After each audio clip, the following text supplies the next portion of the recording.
இதோ வானம் திறந்திருப்பதையும் மானிட மகன் கடவுளது வலப்பக்கத்தில் நிற்பதையும் காண்கிறேன். நம் ஆண்டவராகிய இயேசு கிறிஸ்துவின் அன்பும் அருளும் அமைதியும் மகிழ்ச்சியும் உங்கள் அனைவரோடும் என்றும் இருப்பதாக.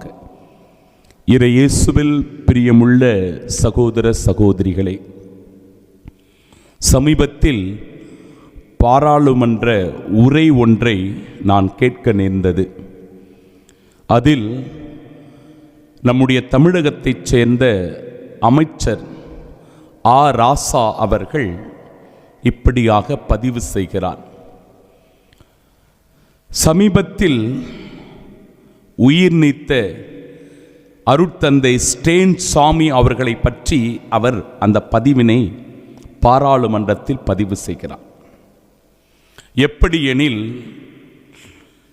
இந்த அரசு இப்படிப்பட்ட நல்ல மனிதருக்கு ஒரு புகலிடம் கொடுக்காமல், அவர்களுடைய வயதை பொருட்படுத்தாமல், அவருக்கு இருந்த நோய் நொடிகளை பற்றி கவனிக்காமல் அவரை எப்படியோ வீண் பழி சுமத்தி பழி வாங்கி சிறையிலேயே அவர் மடிந்து போகின்ற ஒரு நிலைக்கு உள்ளாக்கியது என்கிற குற்றச்சாட்டு. அருட்தந்தை ஸ்டேன் சுவாமியை பற்றி நாம் பல முறை மறைவுரைகளின் வழியாக உங்களுக்கு எடுத்து சொல்லியிருக்கிறேன். அருட்தந்தை அவர்கள் மலைவாழ் பழங்குடியின மக்களுக்கு, ஆதிவாசி மக்களுக்கு பணியாற்றியவர். அவர்கள் மத்தியில் விழிப்புணர்வை ஏற்படுத்தியவர். அவர்களுக்கான வாழ்வாதாரத்திற்கு ஏற்பாடு செய்தவர். கல்வி விழிப்புணர்ச்சியை செய்தவர். அந்த மக்கள் நல்வாழ்வு வாழ வேண்டும் என்பதற்காக கிறிஸ்தவ மதிப்பீடுகளை அந்த மக்களின் மத்தியில் பரவச் செய்தவர். அப்படிப்பட்டவரின் மீது வீண் குற்றம் சுமத்தி, வீண் பழி சுமத்தி அவரை கைது செய்து சிறையில் அடைக்கிறார்கள். நோய்வாய்ப்பட்டவர் என்றும் பாராமல், வயது முதிர்ந்தவர் என்று பாராமல், அவருடைய அடிப்படை தேவைகளை தடை செய்து சிறையில் அவர் வாடுகிற அளவிற்கு, துன்பங்களை அனுபவிக்கிற அளவிற்கு, ஏன் ஒரு படி மேலே சென்று தன் இன்னுயிரையே அளிக்கிற அளவிற்கு, பிரியமானவர்களே, அவருக்கு நேர்ந்த கதியை நாம் நன்றாகவே அறிவோம்.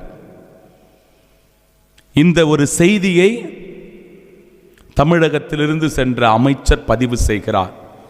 இப்படிப்பட்ட பணி செய்கின்ற, மக்கள் மத்தியில் விழிப்புணர்வை ஏற்படுத்துகிற, சமூக புரட்சியை செய்கின்ற சமூக காவலர்களை நாம் காக்க தவறிவிட்டோம்.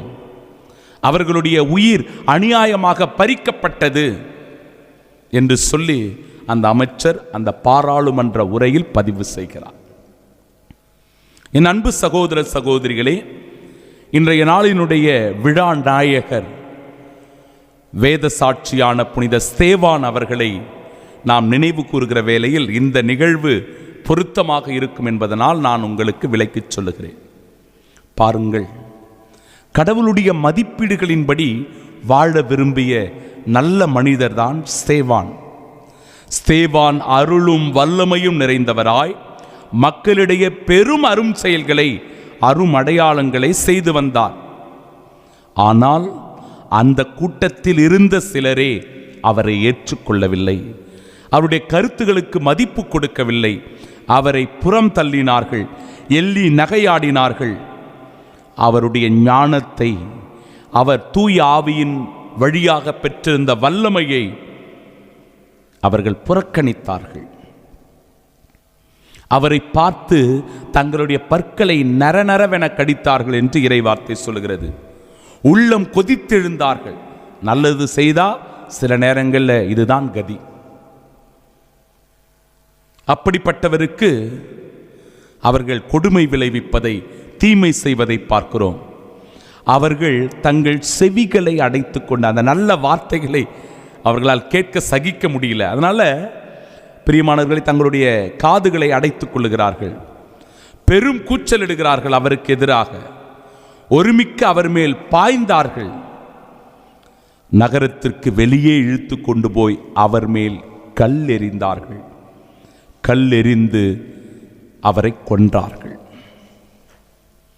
அப்படிப்பட்ட அந்த நிலையிலும் அவர் சாகின்ற போது அந்த மரண தருவாயில் தன்னை துன்புறுத்தியவர்களுக்காக, கொடுமைப்படுத்தியவர்களுக்காக, சித்திரவதை செய்தவர்களுக்காக செபிப்பதை பார்க்கிறோம். ஆண்டவரிடத்தில் அவர்களை ஒப்புக் கொடுப்பதை பார்க்கிறோம். ஆண்டவராகிய இயேசுவே, எனது ஆவியை ஏற்றுக்கொள்ளும் என்று வேண்டிக் கொண்டார். பின்பு முழந்தாள் படியிட்டு உரத்த குரலில், ஆண்டவரே, இந்த பாவத்தை இவர்கள் மேல் சுமத்தாதேயும் என்று சொல்லி உயிர் விட்டார். மறைசாட்சிய வாழ்வு. கிறிஸ்துவுக்காக, கிறிஸ்துவ மதிப்பீடுகளுக்காக தன்னுடைய உயிரையே அர்ப்பணிக்கின்ற அர்ப்பணிப்பு அருட்தந்தை ஸ்டேன் சுவாமி அவர்களுக்கு நேரிட்ட கதிதான். இப்படிப்பட்ட ஒரு நிலைமைதான் கிறிஸ்துவ மதிப்பீடுகளுக்காக உயிரை கொடுப்பது. நற்செய்தி வாசகமும், என் பொருட்டு ஆளுநர்களிடமும் அரசர்களிடமும் உங்களை இழுத்துச் செல்வார்கள், உங்களை துன்புறுத்துவார்கள், வேதனைப்படுத்துவார்கள். ஆனால் இறுதி வரை உண்மையிலும் நீதியிலும் நேர்மையிலும் நீங்கள் நிலைத்திருந்தால் நீங்கள் மீட்கப்படுவீர்கள் என்கிற உறுதியை ஆண்டவர் தருகிறார்.